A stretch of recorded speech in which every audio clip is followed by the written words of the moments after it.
Eric Hammer here, registered psychotherapist. Today I'd like to talk to you about boundaries. Boundaries, it's a very common issue that I see with clients in terms of the ability to separate themselves, what their thoughts, feelings, desires, and needs are, and those of somebody else. So the way I like to actually represent boundaries is actually with a circle.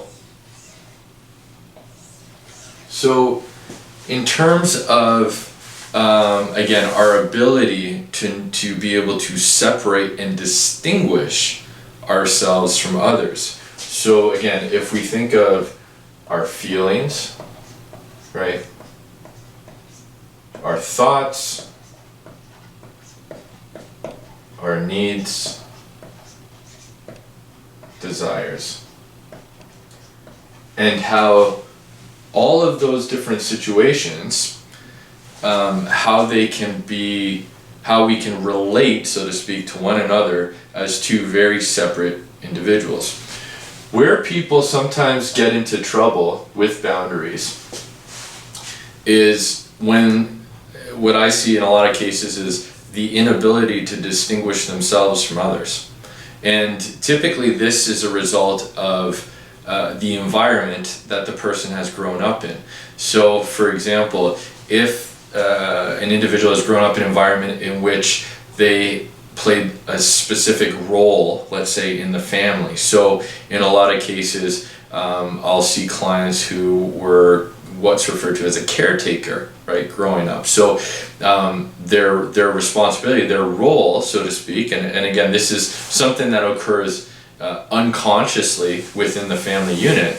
Their role was to make sure that everyone's feelings were okay, right? So they were essentially making sure that everyone felt fine and they were regulating others' feelings. Now, when you grow up in this type of environment, it can be very difficult then to decipher, where do I begin, or where do I stop and begin, and where does the other?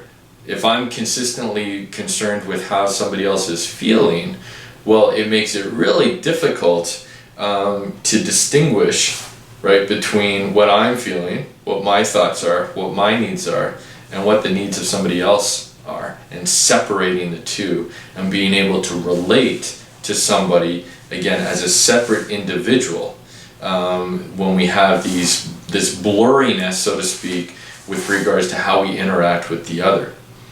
Again, it's a very, very common struggle that I find with clients in terms of their ability to know who they are, how they feel, what their thoughts are, and how that's separate from somebody else, and how to actually communicate that. So in order to actually be able to be in a relationship with somebody else, to be in a relationship with other, you need to know how you feel, what your thoughts are, what your needs are, what your desires are. And again, this difficulty in terms of the separation and the blurriness within boundaries between myself and the other causes lots and lots of emotional struggle for people that I see in terms of our sessions together with clients. Thanks again for watching. Please make sure again that this information is appropriate for you by speaking with a psychotherapist. And if you found this information beneficial, please feel free to subscribe below. Have a great day. Take care. Thanks so much.